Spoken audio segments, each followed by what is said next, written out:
no matter what, I always stand up for women's wrestling. It's one of Mm. those things like I feel a lot of people bring up when it comes to like myself in wrestling and the fact that I want equality for the women. I want the women to get that kind of almost like equal time as the guys and get like equal opportunity, not only with championships, main events and things like that. And that I want to highlight women in wrestling, whether they're indie wrestlers or in companies at this point and they're signed. So it's always nice when I see people saying, I like how you want to be positive about it, but you want like that to improve a little bit more because obviously there's still always room for improvement.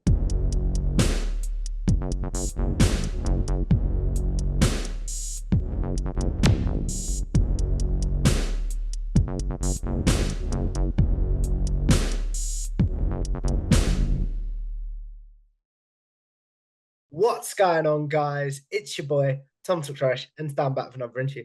This time, I'm joined by the one and only Astrid from the LOE podcast and bodyslam.net. So, welcome to the show. Thank you. So, if we take this back, my friend, where did you first discover wrestling as an overall fan? Well, I have I would say two different times in a way. I remember like hearing my grandpa when I was younger, like listening as he was watching it, but I didn't watch it there in Puerto Mm. Rico. I really started watching it when I moved here to the US with my dad. So it was around that time, I would say like maybe 2005-ish, around that time is when I started. I don't know when exactly though, but I just know it was that year because I remember enjoying Eddie a lot and Rey Mysterio, and that was about the time they were really like, I want to say like really prominent in programming. So I'll Mm. say around that time is when I started. So, if you really liked Eddie Guerrero, I'm curious to know, do you remember not how you felt about his death? That sounds horrible. But, like, do you remember your reaction to his death if you were watching in 2005? Yeah, at that time, I feel like I'm gonna age myself because I recorded the whole special they did on him, the whole tribute show. I Mm. recorded it on a VHS, so I have the tape of the show when it happened. And I remember when I heard about it, I felt that was one of those things that I thought it was fake at first. I really thought it was a Mm. hoax. So I wanted to wait until like more people mentioned it, and once more people mentioned it, I was like, "There's no way." And then when they started saying, "Oh, we basically are doing the show to tribute him." I just started crying, and it was one of those like even a lot of my family members were watching it with me, like my parents and my siblings, and they started crying too because we knew how much we enjoy Eddie around that. So I was like, how are we like crying over somebody that we don't even know? But it shows you that mark that he left on us as we were watching him so often. I understand what you're saying completely there. Going back to your grandpa in Puerto Rico for a second, was that Puerto Rican wrestling? Was that the WWF? What wrestling was he watching? I know it's the Colon family. I always say the name wrong, and I think it's WCCW. I know I remember hearing like the commentary like back then when he watched it. I don't know if it was on Saturdays, if I'm not mistaken. But I just remember listening to it. I wasn't even like watching it, but I that's what I remember the most about it, like hearing the commentary at times. Do you remember a specific commentary call that you were like, that's really cool? Not a call per se, but I forgot who his name is, and I'm gonna get hate for even blanking out on his name. I remember one of them goes "Atangana" every time it's like somebody gets hit like real hard. So it's one of those like you will never forget if you're Puerto Rican. So if you're Puerto Rican, you know who I'm talking about. Mm. So, have you gone back since you've become a fan and watched any Puerto Rican wrestling? No, actually, I think the only time I watched anything regarding Puerto Rico's backlash when it happened last year. Oh, But yeah. yeah, but aside from that, I haven't been back. I've seen clips here and there from when Nick Nemeth went to Puerto Rico recently. So like clips here and there I've seen, but not like an entire show. What did that mean to going back to Backlash for a second? What do you think that meant to your culture and Puerto Rico as a whole to get a pay-per-view like Backlash in there? Yeah, I could tell it meant a lot to the audience by their reactions because they were barely quiet during the show. Not even the show itself, but like the press conference a couple of days beforehand. You could tell how much they wanted to have the show there, and I hope they come back after seeing those reactions Mm. because you could tell they really enjoyed everybody. They were barely quiet. They were reacting to everything and giving our like a Puerto Rican chance to each wrestler. So I know it meant a lot, and even it meant a lot to me just watching it and seeing people like Damien being a part of it and showing his pride, and even Zelina with her attire and the flag, who's like her gear, which is now a Funko Pop, which I'm really like super excited to get. You brought up there Damian Priest being world champion. this is going to date this podcast slightly because I do not know when this will air yet. But like, what was your thoughts on him winning the title, and how did you feel when he won the title? I cried. I really did. I kind of called it a few minutes before it happened, like a few seconds before it happened, when the whole Drew and Punk interaction was starting. I yelled and I said, The cash in has to happen now. It has to happen." And once I heard the music, I got goosebumps. I started crying. I took a picture and I tweeted it, and I actually tweeted it to the bump because he was going to be on the bump, and they showed it to him on the show too. But it was definitely something meaningful, just thinking about it's been 50 years since we had a Puerto Rican champion. So that was amazing. It's really, really cool. If we go back to your fandom, then once you've discovered wrestling and aware of what it is, what's your consumption? Are you someone that's like, my social life goes out the window because I want to watch it on this date in 2005? Or how are you watching wrestling when you discover it in 2005? It wasn't as much. I really didn't have much of a social life because I was starting here, so I didn't know a lot of people to begin with. But it was one of those things that we ended up, I would sit down with my dad and watch it more often or as much as I could. So I feel like little by little, when I discovered more and more, I was watching it with him quite often. So it just that was more of our like my way of spending time with him at that time, especially. Do you remember a match that bonded you and your dad? Ew. I wouldn't say a match, but just like watching, for example, going back to he's a very Sting fan. So watching it at that moment, TNA, for example, that's one of the things that we remember watching. And we used to go to the tapings and we went to a pay-per-view too. So being able to share that with him, it's one of those things that I won't be able to get back. And I remember just being with him there. And then recently TNA came back to our town. So now when I was able to take him, I said, look, first you brought me when I was younger to the tapings, and now I'm bringing you to the taping with Yeah, me that that's I'm really driving this cool. time around. But it was fun to think back of like, yeah, look at how where you took me back then, and now I'm taking you to the show with me. Was there anybody on that card that was on the card when you went the first Mm. time that was on the card this time? That was a Ew, wordy way of saying that. I think maybe I would say like some of those originals, like maybe like an EY and a Kaz could be one of those because they're back there now. I think those are the ones that I can think on top of my head that could have been part of it back then that are in it now as well. So where are you talk about now? Where is your current consumption of wrestling as we record this in May of 2024? Jeez, I know I watch mostly WWE and but NXT is my number one. That's the one that I watch on a weekly basis, like every single week. Then the other ones they fall slightly down, but it's mostly WWE and AEW afterwards, and a little bit of TNA every now and then. But there's so much wrestling, it's just hard to make sure to Mm, watch it on time. But I try to be I didn't what I used to do before is like I'm not gonna do anything today because I gotta watch a show. Versus now with the way that we have technology, I yeah, can yeah. say I can watch it tomorrow and just do this today and watch it tomorrow because it's on demand at this point. So it's not that bad. Was there a specific moment that you were like, okay, wrestling's, for lack of a better word, taken over my life, and I need to socialize more, for lack of a better word? Oof. Well, I don't socialize too often. I feel like I'm still, Do other I'm still, things is the word, maybe. yeah. Shoot, it's not hard to describe like any type of moment like that. But it's just the fact that there's so many papers and so many weekly shows at this point. I'm like, it's hard to keep up with everything that's going on. So it's like I rather watch it, not only because I like it, but because it's one of those times that it helps you escape from my mind. And it's one of those things that if I can watch it anytime, I'll watch it anytime. So even like now, like if I say today's Friday as we're recording this, I think, oh, I missed Raw. I'm gonna watch it now because I feel like I want something to escape from what I'm thinking right now. So I just watch it at that moment. So it just You depends on the mood, I guess. you brought up escape there. Before we get into your work as a content creator for wrestling, what do you do when the two sort of clash and maybe you've had to watch too much wrestling for work and things like that, but also wrestling's your escape? How do you keep the two balanced? I try to take breaks in between. Like if I have to watch it for some reason, I watch what I have to watch. But if I don't have to cover it, then I'll just watch it later and I end up, let's say, reading or watching a different show to give it like a break in between from the work aspect, if you were to put it like that, to like the entertaining aspect. So I have a lot of times that I usually don't have to cover it too much. But let's say, for example, if I have a pay-per-view, I'll watch it because I have to cover it. And then if I miss another pay-per-view, then I'll watch it later when I'm like in the mood to watch it. I don't obligate myself to watch it just to watch it at that time.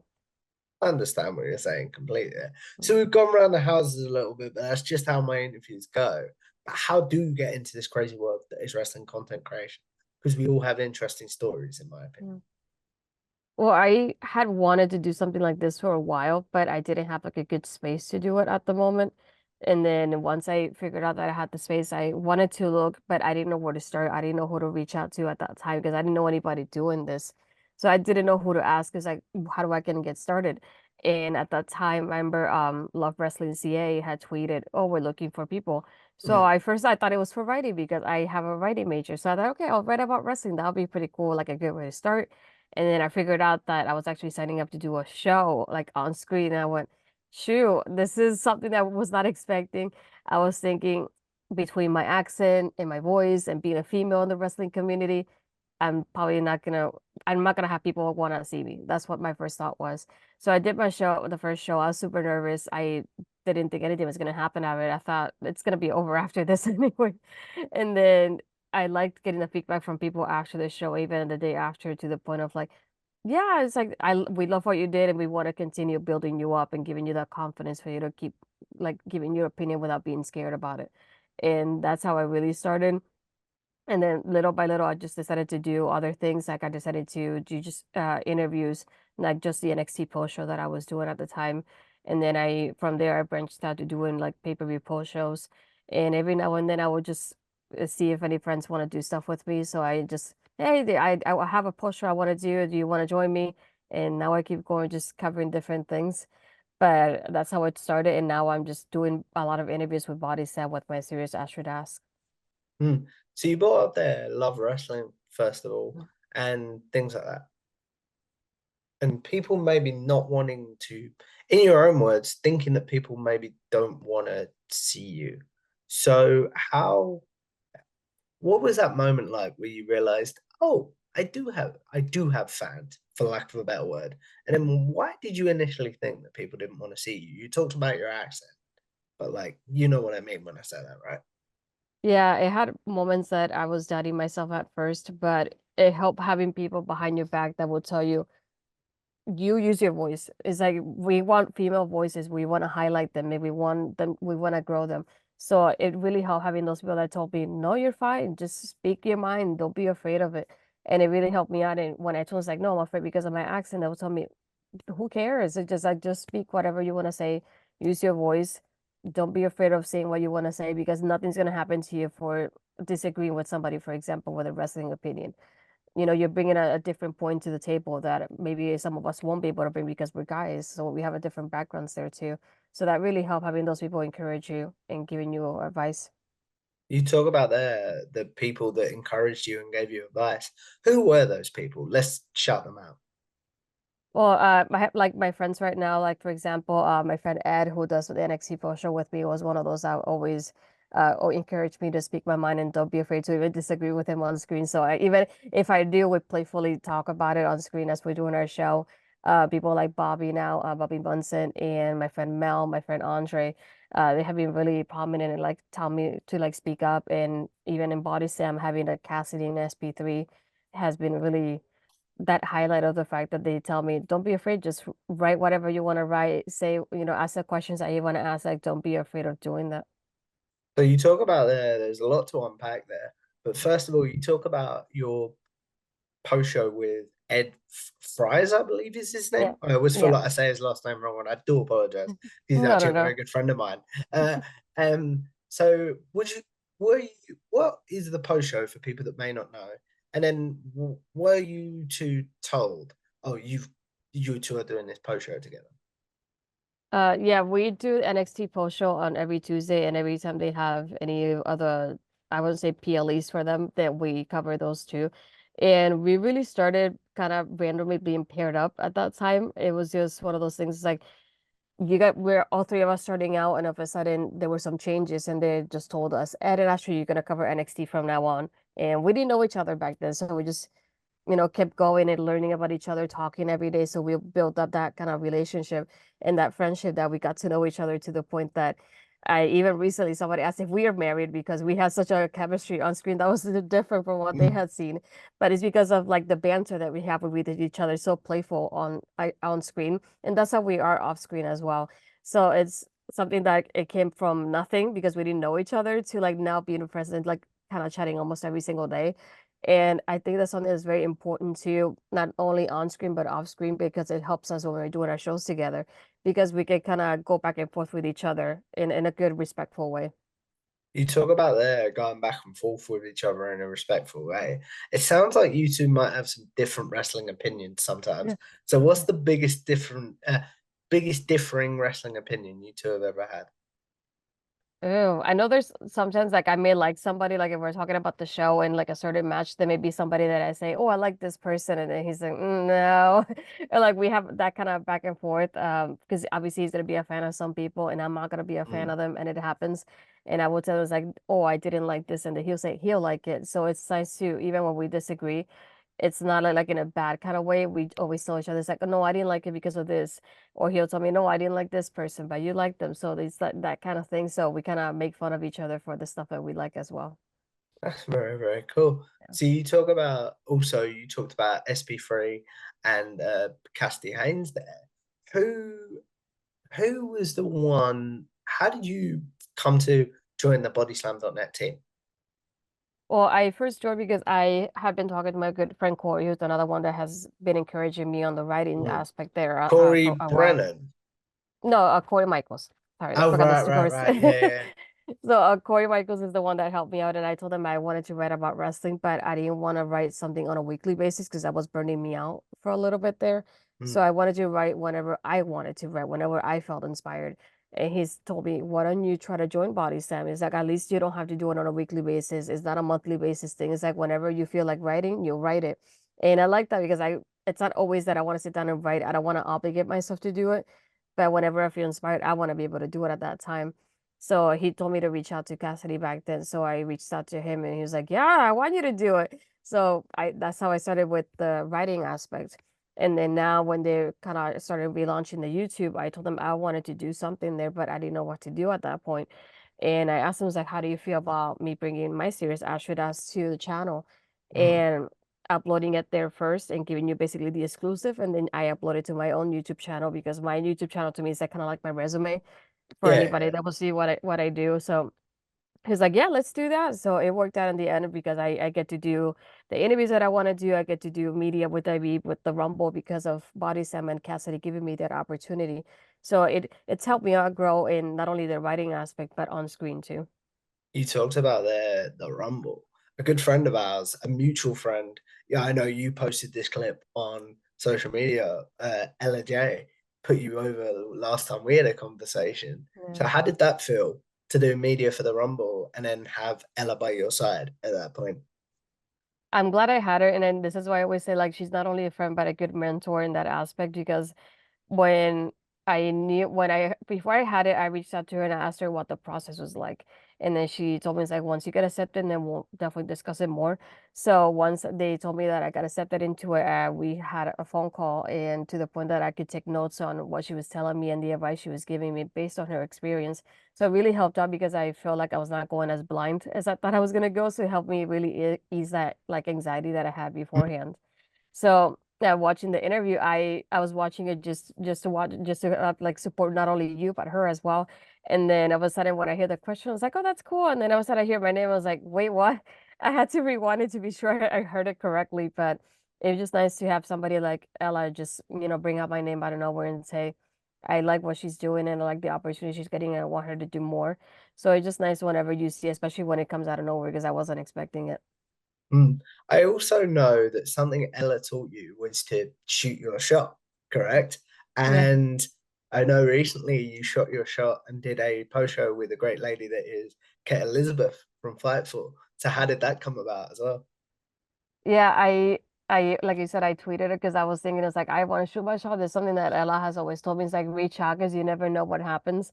And I've done it in the past, but I thought, let's see what happens. I had heard Kate during the SmackDown post show that she does with Alexis that she didn't have anybody to do the Ring of Honor post show. So I reached out to her and I said, look, I'm gonna shoot my shot, and if you need somebody, I'm here. Let me know. And she's like, well, I need somebody for this Thursday. Do you want to do it? And I was like, yeah, let's go for it. I hadn't been able to do something one-on-one with her. So it was really nice to like finally kind of like meet her in that sort of way. I had done a stream with her before, but it was a lot of people in there. So it was hard to like really talk to her afterwards. So it was really nice to like talk to her before the show, get to know her a little bit more and get to do something with her because I hadn't done anything like I said, one-on-one with her yet. What did you learn from that experience? Because to me, Kate is one of the best podcasters out there. So what did you learn from that experience? Like I said, it's always that moment of like, taking your shot. I told her, I was like, just if anything, I'm here. I want to learn from you. Anything that I can learn, I'll definitely do. So it's always nice to be able to work with her and kind of see the stuff back and learn from what she does and the way she does it and the energy that she brings. And I love how she works and how she does it. So I always like watching her shows to be able to learn more from her, the way she handles the comments on screen and things like that, because you never know the comments that you're gonna get while you're doing a live show, for example. Mm. You talk about comments there. I'm curious to know, how do you deal with maybe mean comments of, I've been trying to get this interview for ages. How did you get this one for Ask Mhm. Astrid and things like that? Or just maybe just not very nice comments because we all deal with them. I think the only time I really have gotten anything, I don't want to say entirely negative, but it was when I wrote my AW piece on the women's division. So when I wrote it, I was expecting the people that are AW fans to go out there and I don't want to say attack me, but like really come after me in that sort of way because of their fans of the company, which I understand. So I really put a disclaimer and on top of the writing and I put, I'm a fan, I'm not a hater or anything. I'm just giving feedback based Mm. on what I want to see. And I'm sure I'm not the only one that wants to see this for the women's division. So once it was published, I decided not to look at the post from Body Slam for a while because I Mm. was expecting a lot of mean comments. But it was mostly a lot of people saying, yeah, I agree with this and I agree with that, or how about this and how about that, giving a different opinion, but in a respectful manner. But I did get some people that were just like, oh, why does people always have to be like hating on AEW? And I replied back to them respectfully, it's like, I'm not hating on them. As you can see, I'm a fan too. I just want things to improve and get better for the women. So it was one of those things like I was getting prepared already for the negative comments, but I didn't get as many as I thought I would. I understand what you're saying completely there. So you also brought up there your great series that is Ask Astrid. We've done this all the wrong way around again, and I do apologize. It's just how my interviews go. But like, how did that series first come about and things like that? Well, at that moment, I was doing it with Love Wrestling. I told him I wanted to do interviews and see how they went because I have a background in like journalism and writing.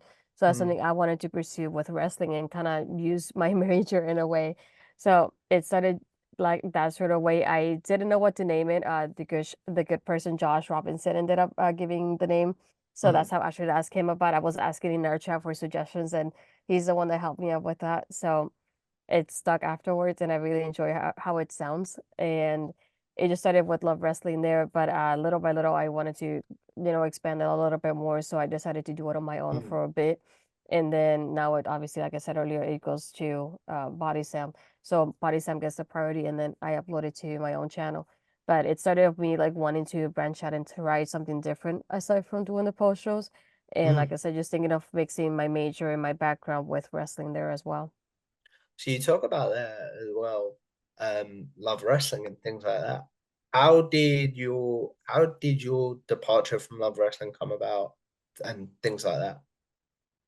Well, I mostly wanted to try something a little bit different for myself. I wanted to challenge myself and learn and grow from other people too. And I wanted to do things a little bit of my own, and say, look, I could do all this up by myself, and I'm able to learn from other people as well. So it came at a time that I thought, let me try to do it on my own and see how I can do on my by myself.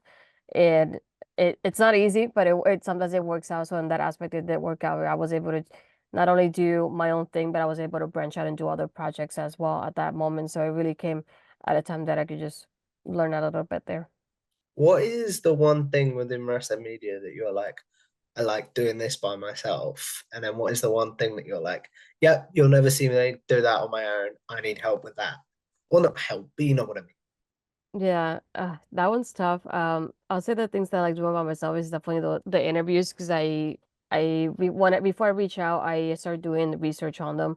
I look up all their interviews, I look up on their social medias and things like that. That's how I come up with the questions. So at this point, I like the process that I have, so I definitely don't need help with it anymore. I do always kind of look up for advice if I can improve on anything, but my I like my process, so I don't want to change that aspect of it.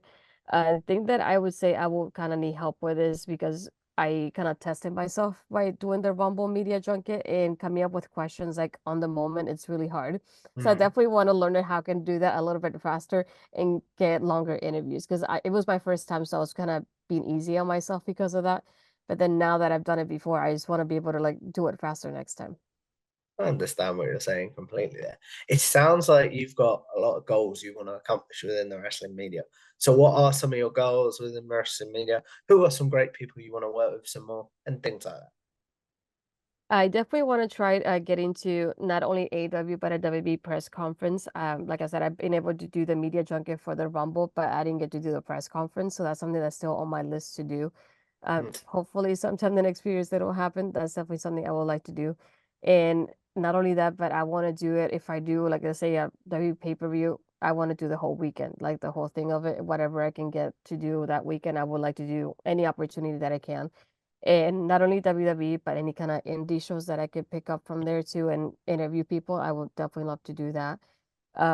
People wanting to work with, I feel like now I have my list a little bit shorter now that I worked with a couple of them. But I know I definitely want to work with Joe Pro. I haven't worked with him like one on one like that. And people like Jeremy Lambert and shoot, I know I did Kate now, so I can take her off my list officially. And I have I haven't done Stephanie Hardy. I invited her to do one of our shows, but I didn't get to do the show with her, so I still want to do one with her. And in Cat, for those that don't know her, in Cat We Trust is her handle, but I want to do a show with her too. I've been able to do that. Another one would be Alex Queen of the Ring. I haven't been able to do like anything one-on-one with her. I met her in person at the Rumble, but I didn't get to work with her like that. And people like Stephanie Hype, so and I like her positivity and her Twitter account, so that's somebody that I also would like to do like a one-on-one show with at some point. That's really, really cool. Who are some, because I asked Ella this question and you came up. Who are some up and coming people within the wrestling media that you're like, I like what they're doing. This time next year, they're going to be very big. I think one that I really enjoyed is I mentioned her, Stephanie Hardy is one that I really love. I love what she does and the way that she promotes everything that she does. I really like how she posts like clips of her show. She's really so positive, and the way she supports the people that she loves is so admiring. And I would say selfishly, my friend Mel Ball Collins is another one. She covers a lot of NJPW and startup and Marigold now when it starts up as well. And I like how dedicated she is to everything she does when she does her shows and how she talks about everybody that she enjoys and how she wants to highlight them. So I really want her to get that sort of spotlight, and I want to see people work with her as well whenever they discuss those companies, because definitely would like to see her more with different people.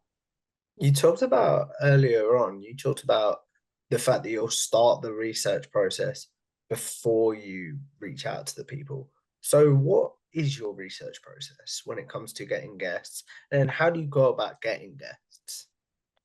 It depends on the person, but sometimes I reach out either through Twitter or Instagram and I ask, "Hey, I would like to interview you for my series. Like, when are you available to do one?" And we have that back and forth as we like finalize the date.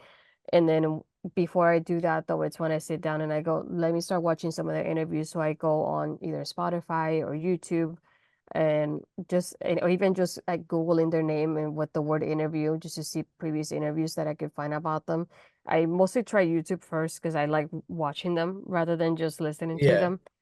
And I go to the social media and just think of like, oh, let me see if they like this or they like that. So I can put their name on, let's say, Twitter and look up things like that. Or just overall looking at the profile and just thinking, oh, I like what she did here. I would like to ask her about this. And I write down that question based on that. And with previous interviews, I just watch the interviews and I think, I like what she said there, but I want to expand on it. So I ask the question a little bit more specifically or listen to their answer and ask a question based on that answer that they gave somebody else. So that's why I like to watch the interviews that they gave before. I tend to watch them for body language to know. oh, Mhm. don't ask this question because they weren't comfortable with this question last time, or Yeah. vice versa. Is that something you do as well?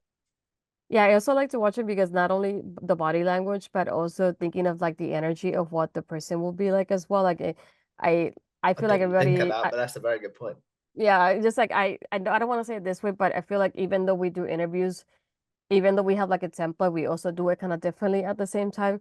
So I like to watch to see what the person's like and what the process is like on screen with that interview with that person too. Because to me, I like to do it kind of like a story or like chapters to put it like that. I Mm. want to talk about their life. I want to talk about wrestling. And to me, those are kind of like chapters is how I divide it. So I like to make sure that they all kind of connect in a way. I like to talk, like do a couple questions on their life and a couple of the wrestling and then do transitioning from there on. So I try to connect them a little bit. That's how I try to do my process. So you may see me like it on my notepad app, just like I have the questions, but I move them back and forth depending on how I want to order them.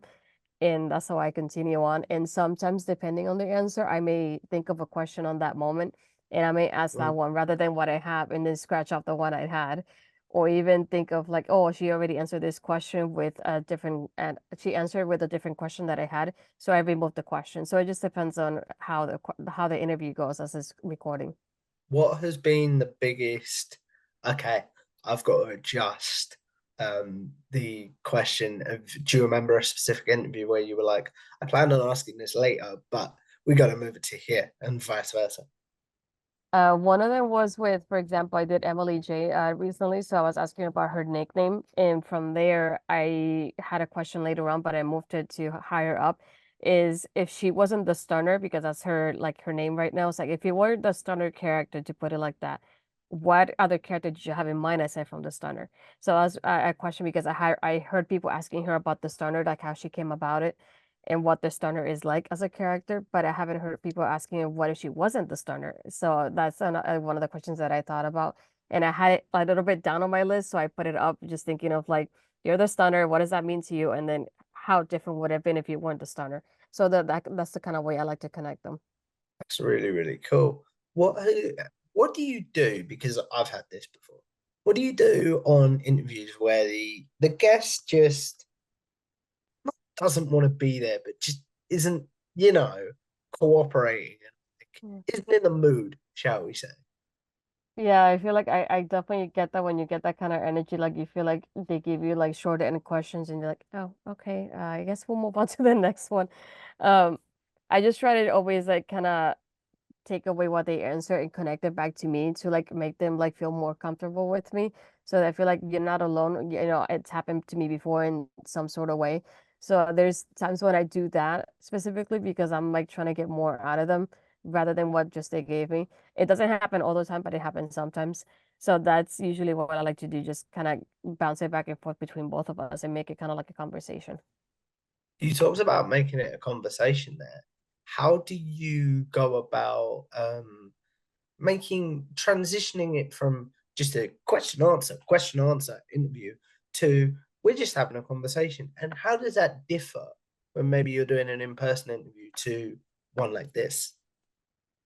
Yeah, definitely like for my comparing it to like in person one, the difference I had with like say for the Rumble, for example, sorry, is the fact that when I was doing the Rumble, I was recording with my phone. So I didn't have anywhere to like write down my questions. So that obligated me to think of them at that moment rather than when I record them. I usually have my notepad on my other screen and I can Mm. kind of see it and I can glance back and forth and think of like maybe I shouldn't ask this, I should ask it later. And that I have a more time to like really process what I'm saying and process the questions in the order rather than when I did at the Rumble, it was like I asked this and then they answer. So I was like, I started thinking of a question as they're answering.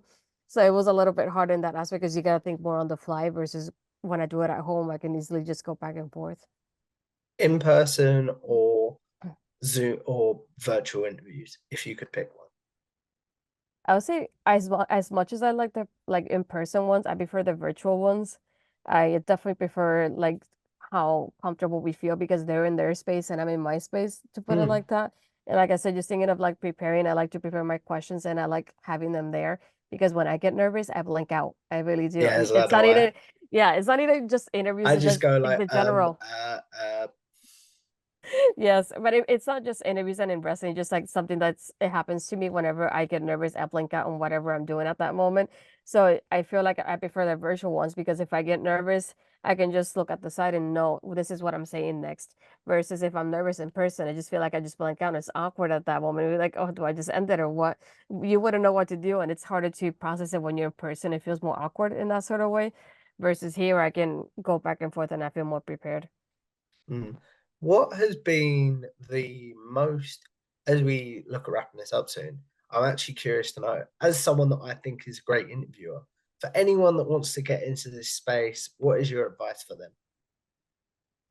I would say like not only that, but not only the part of what Ella said of shoot your shot, but I would just say branch out and try it. Just give it a try with a couple interviews and see if you like it. If you decide it's not for me, then just leave it there and try something else. But if you decide it's for you, then keep moving on and keep trying because you never know how you're gonna grow, how you're gonna learn, or the opportunities that are gonna come up. So I would just say try it at least and then see how you feel about it. And I feel if it feels like you belong there and you want to keep doing it, keep doing it. And if you can, I would say like watch other people doing other interviews too. I feel like you can always learn from other people and the way they do their interviews. Because if you, or even reach out to people that do interviews and ask questions, I feel like it's another way of saying like one of the people that I've reached out to is Doc Chris Mueller from Mm. Bleacher Report.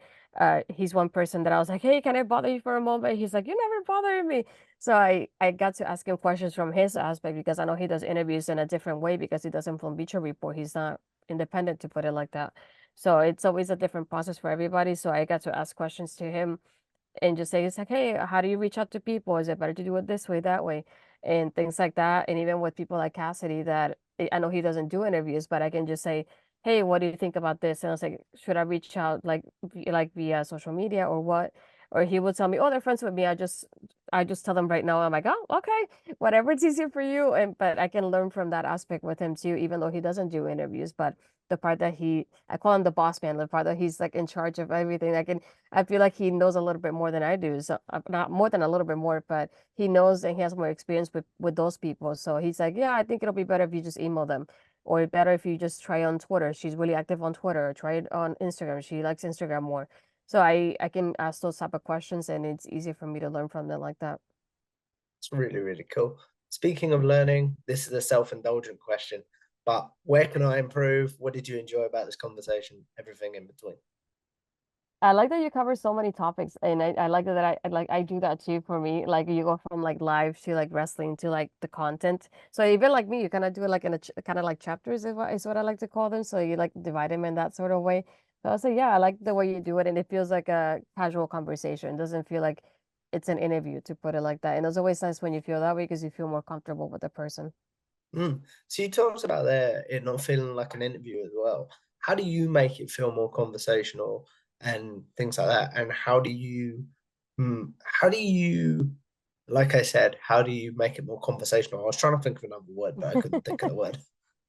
I would say that is just the fact that you get to relate it back to them. It's how I make it more of a conversation.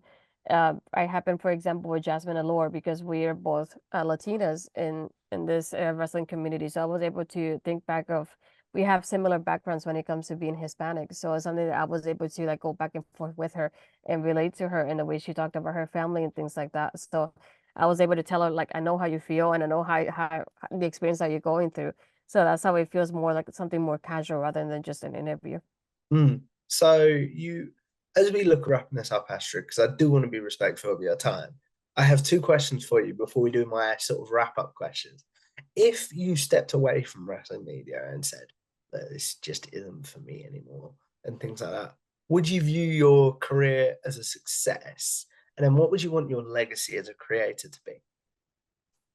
I would feel like it's more like for me, it'll be in between. I wouldn't say entirely a success because I feel like there's stuff I have left that I want to accomplish. And Mm, if I were to leave, I would definitely feel like I had didn't accomplish them if I didn't do that.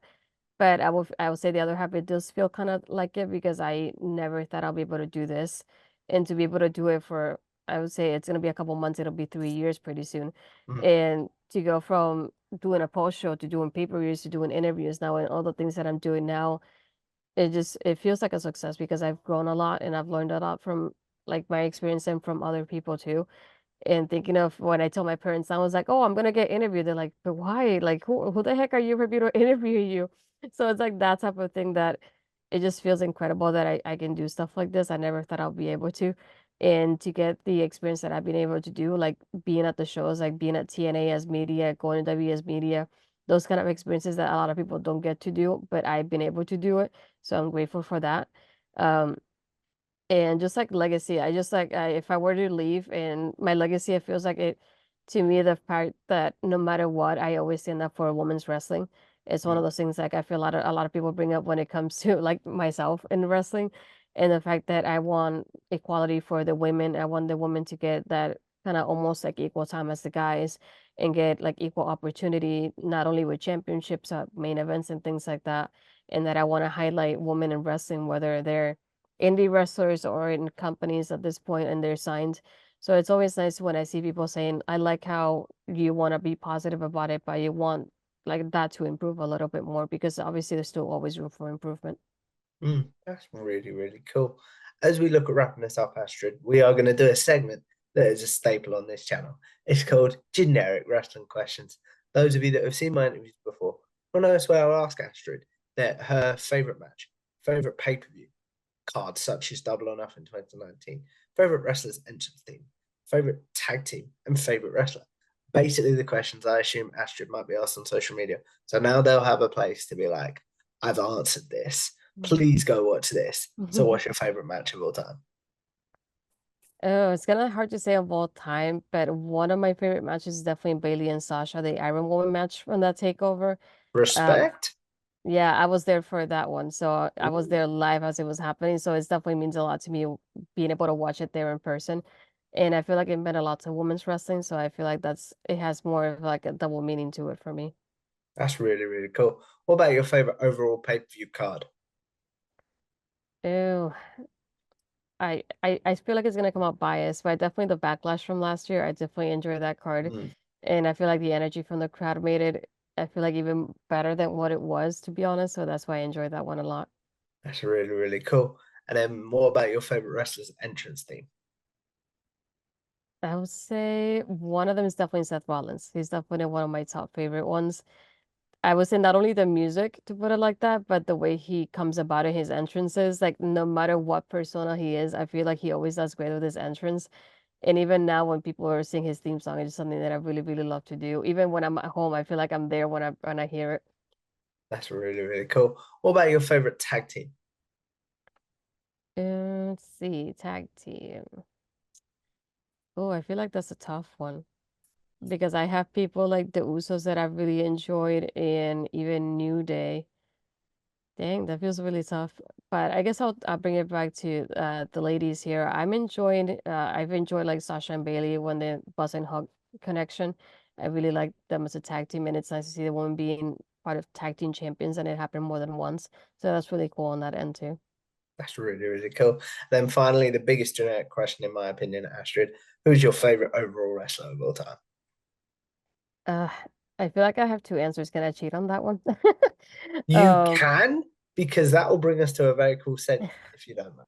So I would say the first one, I want to say kind of like a legacy one would be Eddie Guerrero, just the part that he made me like fall in love with wrestling in such a way that I feel like nobody has been able to do. But the one that hasn't been closest to that has been Seth Rollins to me.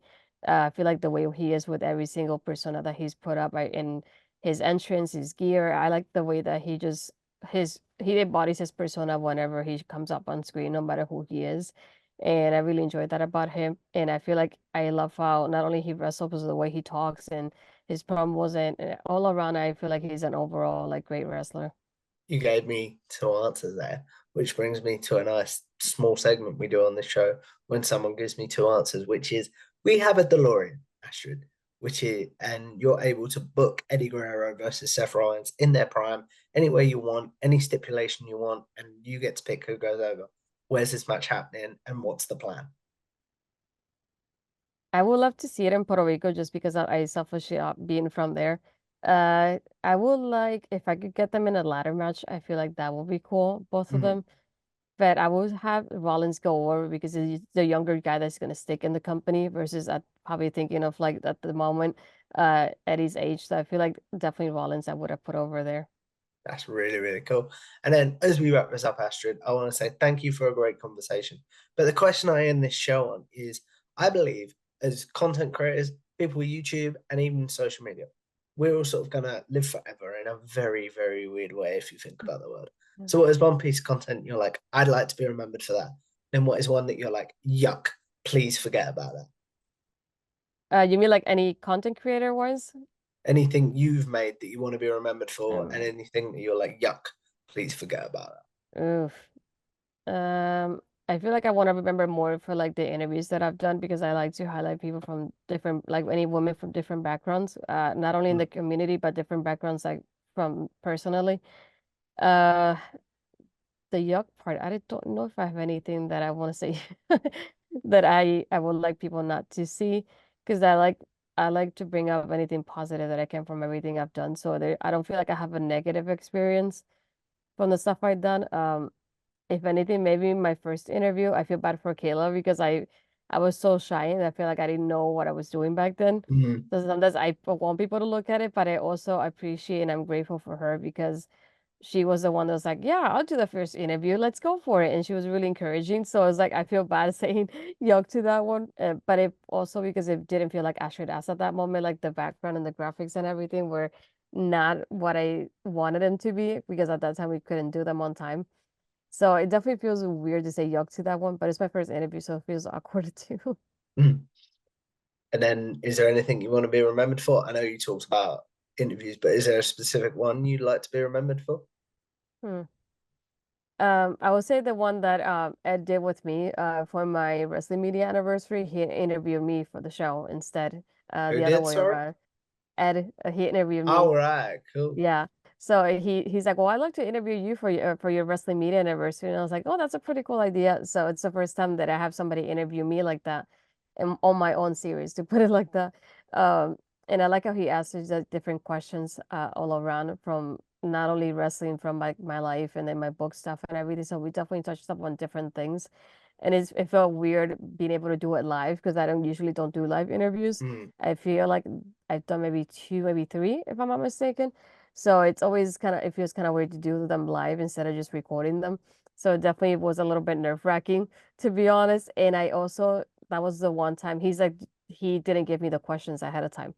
So whatever interaction or answer I gave, everything on that moment was live. Like it happened there.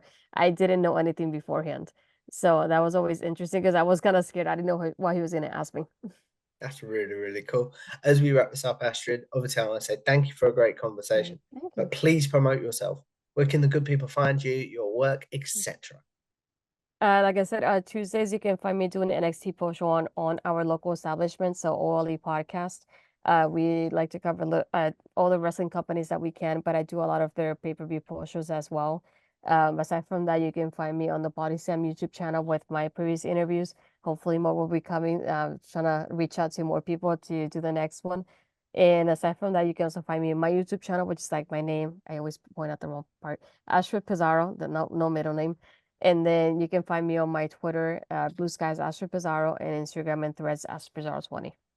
It's well worth doing, guys. Not only one of the hardest working people in this space, but one of the nicest as well. So if you guys like this, make sure you like, share, and subscribe to Tom Flourish on YouTube. Follow me on Twitter or X. I still haven't figured out how to do that when I hold the mic. At Tom Flourish. And I will see you in the next one. Goodbye now.